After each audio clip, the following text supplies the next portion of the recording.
British advanced pain clinic, నొప్పిమాయం surgery దూరం. For appointments 9155515563. నమస్కారం, వెల్కమ్ టు ఐ డ్రీమ్. ధర్మ మార్గం విత్ విజిత కార్యక్రమానికి స్వాగతం.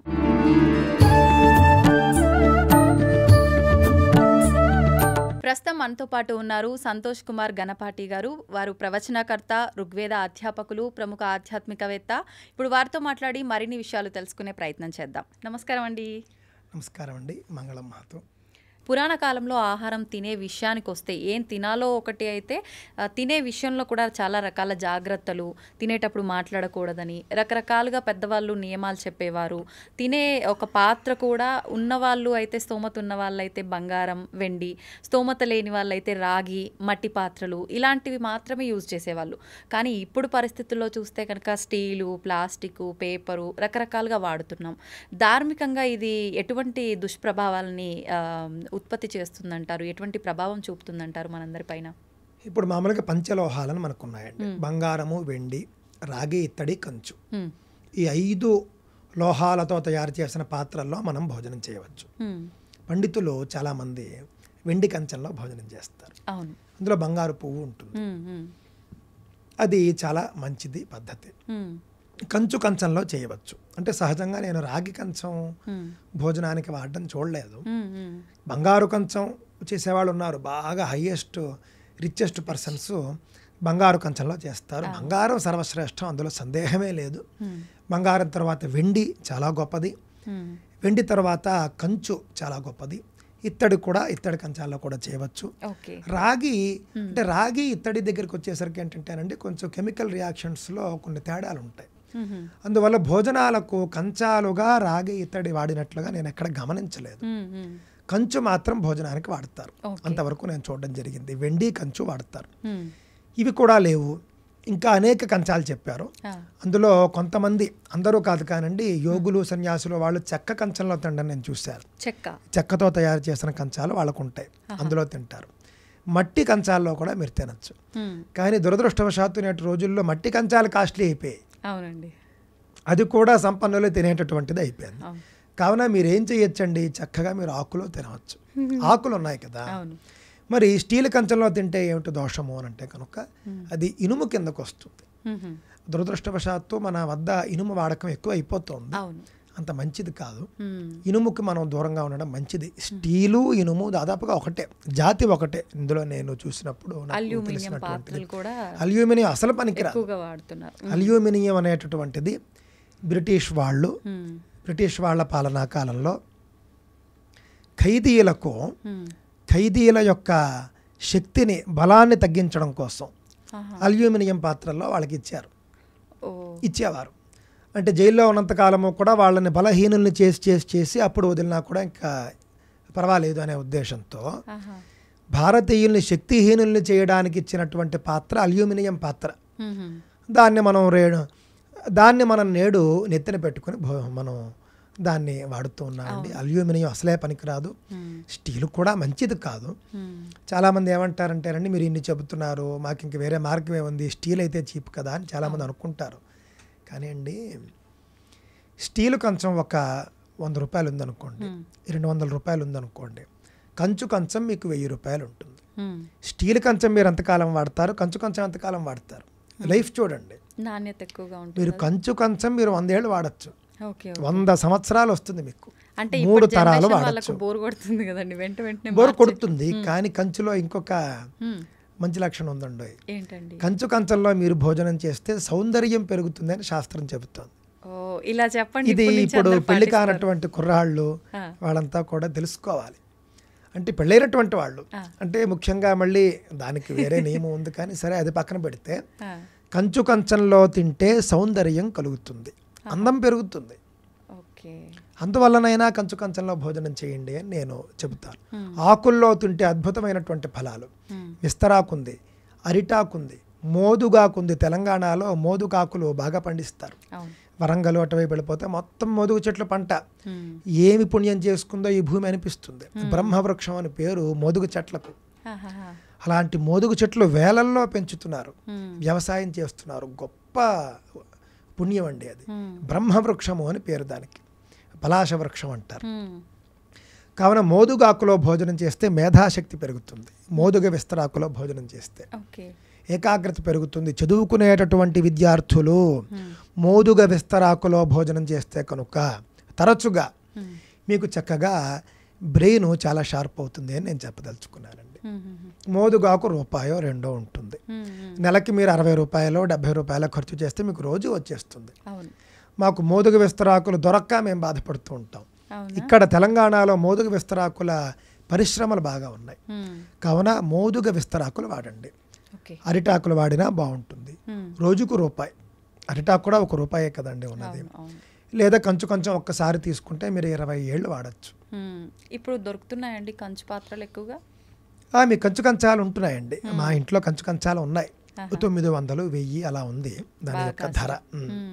ఓన్లీ తినడానికైనా వండడానికి కూడా ఉపయోగిస్తారు? వండడానికి కంచు గిన్నెలు ఉపయోగిస్తారండి. అందులో చారు పెడతారు. కొంచెం కేరళ అటువైపు మన గోదావరి జిల్లాల్లో కూడా కంచు గిన్నెలో చారు పెడతారు. ఇలా కొన్ని వంటకు కూడా వాడతారు. అన్నం వండుతారు. కావున అజ్జరం అని ఉందండి మనకి మన పశ్చిమ గోదావరి, తూర్పు గోదావరి. ఆ అజ్జరంలో కంచు పాత్రలు, ఇత్తడి పాత్రలు ఇవన్నీ అమ్ముతారు తయారు చేసి. ఊరంతా అదే పరిశ్రమ ఉంటుంది. చక్కగా వెళ్ళి కావలసినవి తెచ్చుకుని మన వాళ్ళు అంటారు కానండి. ఉదాహరణ ఒకటి చెప్తాను మీకు. ఏదైనా ఒక పెద్ద స్టార్ హీరో, పెద్ద స్టార్ డైరెక్టర్ తీసినటువంటి సినిమా చూడడానికి వెళ్తారు. ఒక టికెట్ కనీసం 300 ఉంటుంది. కుటుంబం అంతా వెళితే 1200. అది ఒక్కసారి మానేసి కుటుంబ యజమానికి కనీసం పోనీ ఒక కంచం కొనిస్తే 25 ఏళ్ళు తింటాడు. దాంట్లో 4 సినిమాలు మానేస్తే 4 కంచాలు. ఆ విధంగా మనం అనుకోవాలే కానీ ఏమైనా చేయగలం. ఒక ఖర్చు తగ్గించుకుని ఒకటి మనం చేసుకుంటే సరిపోతుంది. ఓకే. అయితే ఇప్పుడు స్టీల్ వాడడం వల్ల ఎలాంటి దోషం వస్తుందంటారు?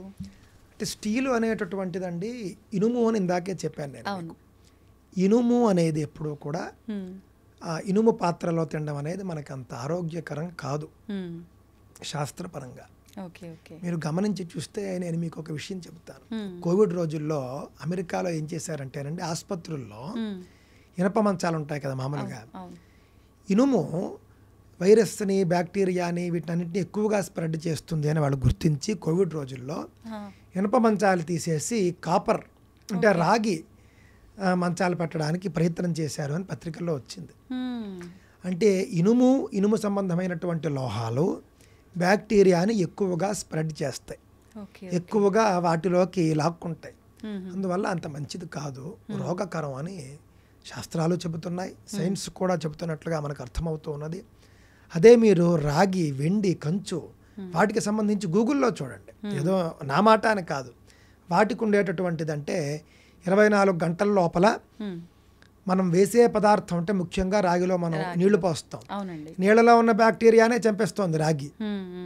వెండి ఏదైనా ఒక వస్తువు ఎక్కువ కాలం పాటు స్వచ్ఛంగా పరిశుద్ధంగా ఉంచేది వెండి. దానికి సంబంధించి ఒక ఇతిహాసం అంటే ఒక హిస్టరీ కూడా ఉంది. బ్రిటిష్ వాళ్ళ పాలనా కాలంలో ఒక కాశీ మహారాజా అనుకుంటాను, ఆయన్ని వాళ్ళు లండన్కి పిలిచారు. ఈయన అక్కడికి వెళ్ళాలి, ఏదో సన్మానంకో దేనికో పిలిచారు, ఈయన అక్కడికి వెళ్ళాలి. ఆ రాజుకి ఒక నియమం ఉందండి, ఆయన భారతీయ నీళ్లు తప్ప ఇంకో నీళ్లు తాగడు. నేను లండన్ వెళ్తాను కానీ లండన్ నీళ్లు తాగను అని ఆయన యొక్క ఇది. మహారాజు కదా, ఆయన కోసం ఏం ఏర్పాట్లు చేశారంటే కొన్ని పడవల నిండా గంగా నీళ్లు నింపేశారు. ఇందులో నింపారట, వెండి గంగాళాల్లో నింపారు. వెండి గంగాళాల నిండా గంగా జలంతో నింపి నీట్గా మూతలు పెట్టి పడవల్లో ఎక్కించుకుని రాజుగారితో పాటు సకల లాంఛనాలతో అన్నట్లుగా ఆయన లండన్ బయలుదేరాడు. పడవలో లండన్ అంటే నాకు తెలిసి 2 నెలలో 3 నెలలో పడుతుంది. ఈ 2 నెలలు ఆయన అదే నీరు త్రాగడం కాకుండా ఈయన యాత్ర పూర్తి చేసుకుని మళ్ళీ భారతదేశానికి వచ్చేంత వరకు అదే నీరు త్రాగాడు ఆయన. అంటే వెండి పాత్రల్లో వేసినటువంటి గంగాజలం ఎంత స్వచ్ఛంగా ఉంది. 6 నెలల తర్వాత కూడా అదే నీరు తాగాడు, హాయిగా ఉన్నాడు ఆయన.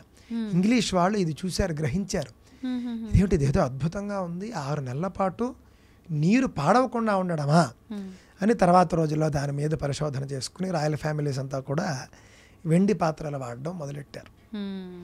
కావున వెండికి ఉన్నటువంటి గుణం అలాంటిది. కంచు ఎంతో గొప్పదో ఇందాకే చెప్పాను నేను.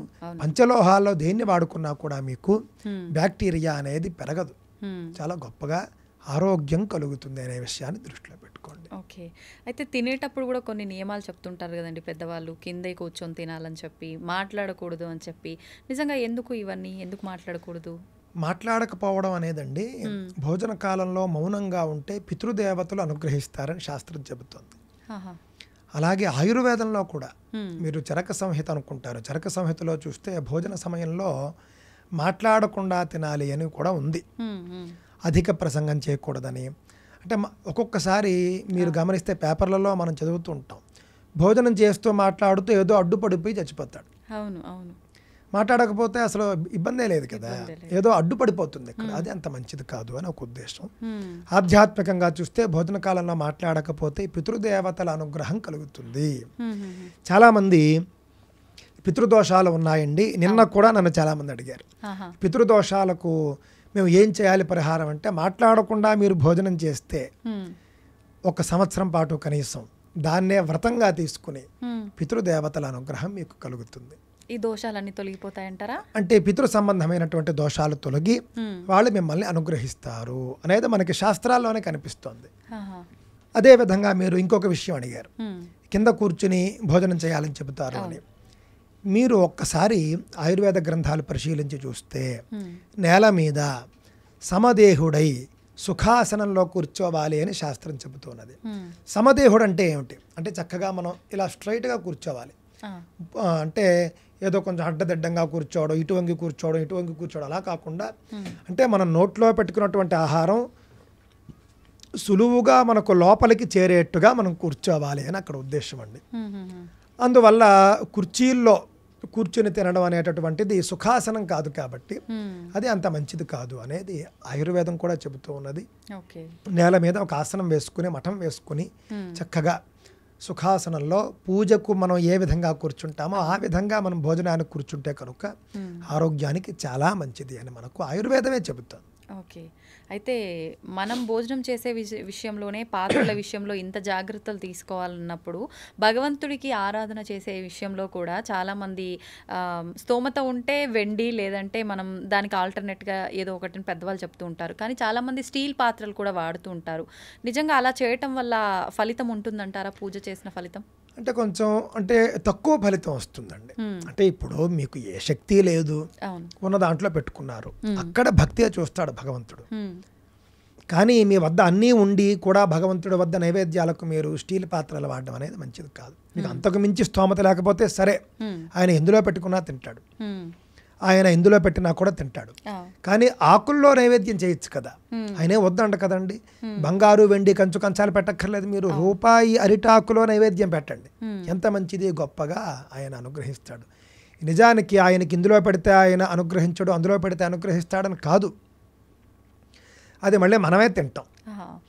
కావున ఆరోగ్యకరమైనటువంటి పాత్రల్లో మనం భగవంతుడికి నైవేద్యం చేసి తింటే మనకే మంచిది అని మనకు కనిపిస్తోంది. మీ భక్తి ప్రధానం, మీకు ఏది అందుబాటులో ఉంటే ఆ పాత్రలోనే భగవంతుడికి నైవేద్యం చేయవచ్చు. కానీ శక్తి ఉన్నవారు మాత్రం ఈ విధంగా చేయండి అనేది నా యొక్క అభిప్రాయం అండి. ఓకే.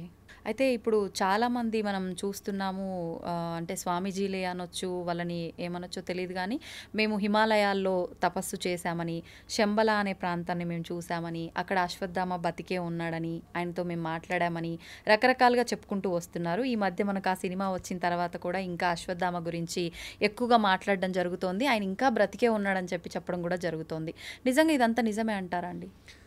అంటే మనం వాళ్ళు చెబుతున్న వాళ్ళందరివి కూడా అబద్ధాలనో, వాళ్ళు చూడలేదనో చేయలేదనో నేను ఎప్పుడు అననండి. మహర్షులు కానీ మహాత్ములు కానీ మరణించినటువంటి వాళ్ళు కూడా దివ్య శరీరంతో వీళ్ళకు దర్శనం ఇవ్వవచ్చు. అంటే శరీరాన్ని వదిలిపెట్టిన తరువాత లేజర్ బాడీస్ ఉంటాయి, వాళ్ళకి తేజస్ శరీరాలు అంటారు, మన భాషలో లేజర్ బాడీ. అంటే ఉదాహరణకి మీరు ప్రొజెక్టర్ వేస్తే స్క్రీన్ మీద మీకు ఏది పడుతుందో అది లేజర్ బాడీ, దాన్ని దివ్య శరీరం అంటారన్నమాట అండి. ఆ విధంగా దివ్య శరీరంతో దర్శనం ఇచ్చి ఉండవచ్చు. కావున మహాపురుషులు ఎవరైనా ఉంటే, తపస్సంపన్నులు ఎవరైనా ఉంటే కనుక వాళ్ళు దేహాన్ని విడిచిపెట్టి కూడా మనకి వాళ్ళు దర్శనం ఇవ్వాలనుకుంటే ఇవ్వవచ్చు, అందులో సందేహం ఏమీ లేదు. కానీ నాకు మాత్రం అండి భారతంలో నేను చూసినప్పుడు నాకేమనిపించిందంటే అశ్వత్థామ ఇంకా జీవించి ఉన్నాడు అనేది ఈ యొక్క గ్రంథాల ఆధారంగా మాత్రం నాకు కనిపించటం లేదండి. చూసిన వాళ్ళు ఈ యొక్క శరీరంతోనే చూశారు అని కాదు అక్కడ ఉద్దేశం. ఇందాక చెప్పినట్లుగా దివ్య శరీరంతో కూడా చూసి ఉండవచ్చు. ఉదాహరణకు అశ్వత్థామ ఇంకా జీవించి ఉండడానికి గల కారణాలు ఏమిటని మనం ఒకసారి చూడాలి. ముందు ఆయన పుట్టినప్పుడు ఒక దివ్య మణితో పుడతాడు.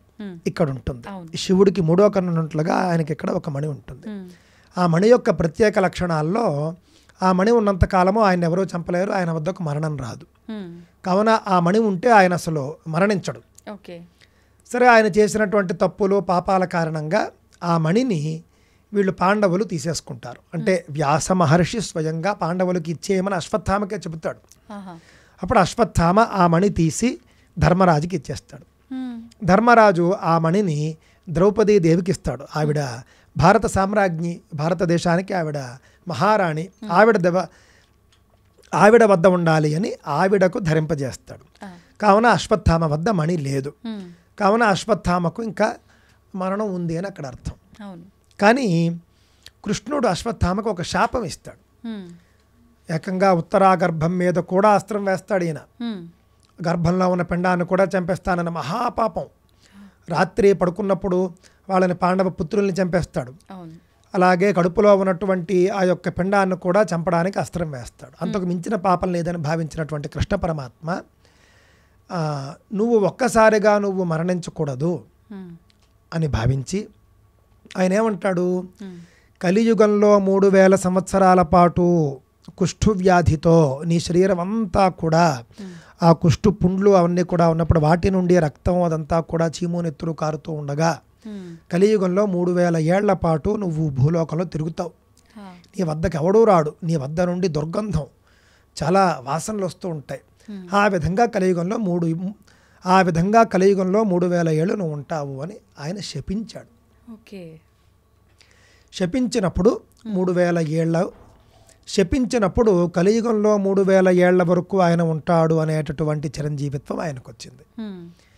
చిరంజీవి అని అంటే అర్థం మరణం లేనివాడు అని కాదు అర్థం. చిరంజీవి అంటే ఎక్కువ కాలం జీవించేవాడు. చిరం అంటే దీర్ఘకాలం. ఇప్పుడు ఉదాహరణకి చిరకాలం వర్ధిల్లు తల్లి అంటారు, అంటే ఎక్కువ కాలం జీవించు అని అర్థం అంతే. చిరంజీవి అనే శబ్దం వేరు, అమరుడు అనే శబ్దం వేరు. ఎక్కడ వచ్చిందంటే సమస్య అండి, చిరంజీవి అనే పదానికి ఇంగ్లీష్ ట్రాన్స్లేషన్లో ఇమ్మోర్టల్ అని చేశారు. ఇమ్మోర్టల్ అంటే అమరుడు, అమర్త్యుడు. అమర్త్య అనే శబ్దం నుండి ఇమ్మోర్టల్ అనే ఇంగ్లీష్ పదం వచ్చింది. మీకు ఆ సిమిలారిటీ కూడా మీకు అర్థమవుతోంది. అమర్త్య శబ్దం నుండి ఇమ్మోర్టల్ అనేది వచ్చింది. కావున అమరుడు అంటే చావు లేని వాళ్ళు, వాళ్ళు దేవతలు. దేవతలకు మరణం ఉండదు, అమృతం తాగుంటారు వాళ్ళు. కానీ వీళ్ళు దేవతలు కాదు, చిరంజీవులు, ఎక్కువ కాలం జీవించేవారు. ఎంతకాలము అనేది వాళ్ళ పరిస్థితిని బట్టి ఉంటుంది, వరాన్ని బట్టి పరిస్థితిని బట్టి. మార్కండేయుడు అత్యధికంగా 7 కల్పాల పాటు జీవిస్తాడు. సప్తకల్పాంత జీవన అంటారు. కల్పం అంటే నాకు తెలిసి 800 కోట్ల సంవత్సరాలు అని అనుకుంటూ ఉన్నాను. 7×856 ఆ విధంగా చూసినా 800 కోట్లు కాదండి, కల్పం అంటే 400 కోట్లు, 430 కోట్ల సంవత్సరాలు అనుకుంటున్నాను ఒక కల్పం. ఆ విధంగా 7 కల్పాలు, 7 4లో 28 మనం లెక్క వేస్తే కనుక 2800 కోట్ల సంవత్సరాలు, సంధికాలాలన్నీ తీస్తే 3000 కోట్ల సంవత్సరాలు ఉంటాడు ఆయన. అంతకాలం ఉంటాడు. ఆ తర్వాత ఆయన కూడా ఉన్నాడు. కావున ఎంత ఎక్కువ కాలము అనేది మనం చూసుకోవాలి. ఎక్కువ కాలం జీవిస్తారు, కానీ వీళ్ళెవరూ కూడా అమరులు కాదు అనే విషయాన్ని దృష్టిలో పెట్టుకుంటే అశ్వత్థామ కూడా ఎక్కువ కాలం జీవించాలి అనే శాపం, మణి లేదు కాబట్టి శాపం ద్వారా ఉన్నాడు ఇంతకాలం. కావున అశ్వత్థామకు శాపం వల్ల కలిగినటువంటి చిరంజీవిత్వం ఏదైతే ఉందో, కలియుగంలో 3000 ఏళ్ల పాటు నువ్వు రోగంతో జీవించి ఉంటావని కృష్ణ పరమాత్మ చెప్పడం జరిగింది. కలియుగం మొదలై మనం ప్రస్తుతం 5125వ సంవత్సరంలో ఉన్నాం. అంటే కలియుగం ప్రారంభమై 5000 ఏళ్ళు దాటిపోయింది. ఆ లెక్క ప్రకారం మనం చూస్తే అశ్వత్థామ మరణించి 2125 సంవత్సరాలు అయి ఉండాలి. ఇది నా యొక్క పాయింట్ అండి. మరి కొంతమంది చూస్తున్నారని మీరు అన్నారు, అది దివ్య శరీరం కావచ్చు. ఆయన తరువాత కూడా స్కాంద పురాణం ప్రకారం పెద్ద పెద్ద వాళ్ళు చెప్పారు. దాని ప్రకారం ఆయన మళ్ళీ ఆ 3000 ఏళ్లలోనే చివరిలో తపస్సు చేశాడని, శివుడు ప్రత్యక్షమయ్యాడని చెబుతారు. అక్కడ కూడా ఆయన చిరంజీవిత్వం మళ్ళీ ఇచ్చినట్లుగా అక్కడ లేదండి, అది కనిపించటం లేదు. కానీ రోగం పోయినట్లుగా మనకు కనిపిస్తోంది. ఇంకా చిరంజీవిత్వం ఇంకెవరూ ఆయనకి ఇవ్వలేదు కాబట్టి ఆయన తరువాత కొంతకాలం జీవించి ఆయన వెళ్ళిపోయి ఉంటాడని నా యొక్క అభిప్రాయం. ఎవరైతే చూసామని చెప్పారో వాళ్ళని ఎక్కడా నేను తప్పు పట్టినట్లు కాదు, తప్పు పట్టడం లేదు. వాళ్లకు కనిపించినటువంటిది దివ్య శరీరం అయి ఉండవచ్చు. ఎందుకంటే శివుడు గురించి తపస్సు చేసి ఈయన కూడా మరి కొంత తపస్సంపన్నుడుగా మారాడు కాబట్టి, ఋషితుల్యుడుగా మారి ఉంటాడు కాబట్టి దివ్య శరీరంతో దర్శనం ఇచ్చి ఉండవచ్చు అనేది నా యొక్క కన్క్లూజన్ అండి. కానీ మేము మాట్లాడాము అని కూడా కొంతమంది చూసిన వాళ్ళు ఖచ్చితంగా మాట్లాడడానికి ప్రయత్నిస్తారు, మాట్లాడతారు కదా. దివ్య శరీరం అయితే మాట్లాడే అవకాశం ఉంటుంది. అవకాశం ఉంటుందండి. లేజర్ బాడీ ఇప్పుడు మనం వీడియో కాల్లో మాట్లాడినట్టే. ఇప్పుడు మనం తెర మీద, సినిమా తెర మీద మనం చూస్తున్నవంతా కూడా లేజర్ బాడీస్. ఆ మాటలు మనకు వినిపిస్తున్నాయి కదా. అదే విధంగా దివ్య శరీరాలు కూడా మాట్లాడతాయి.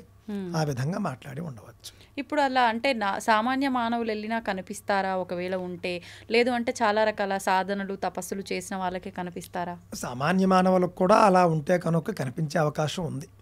అశ్వత్థామేమి ఆంజనేయ స్వామి లాగా ఒక గొప్ప దేవతా సమానుడైనటువంటి వ్యక్తి, సాక్షాత్తు ఆయన దేవుడు కదా ఆంజనేయ స్వామి. ఆయనైతే ఆయన కనిపించాలనుకుంటేనే కనిపిస్తాడు. వీళ్ళు అశ్వత్థామ మొదలైన వాళ్ళు సామాన్యులుగా మనకు కనిపిస్తున్నారు. అంటే కొన్ని తప్పులు చేశారు, వాళ్ళు గొప్ప పనులు చాలా చేశారు, కొన్ని తప్పులు చేశారు. వారి యొక్క మంచి చెడు నిర్ణయించే శక్తి మనకేం లేదు. అయినప్పటికీ కూడా కనిపించే అవకాశం ఉంది.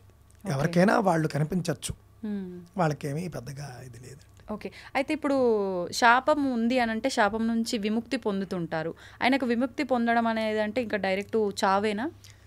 అంటే శాప విముక్తే ఆయనకి శివ పూజ వల్ల కలిగినట్లుగాను, ఆయన రోగంతో ఆయన తిరిగాడు కాబట్టి ఆ రోగం నుండి ఆయన విముక్తుడు అవ్వడం వల్ల శాప విముక్తి.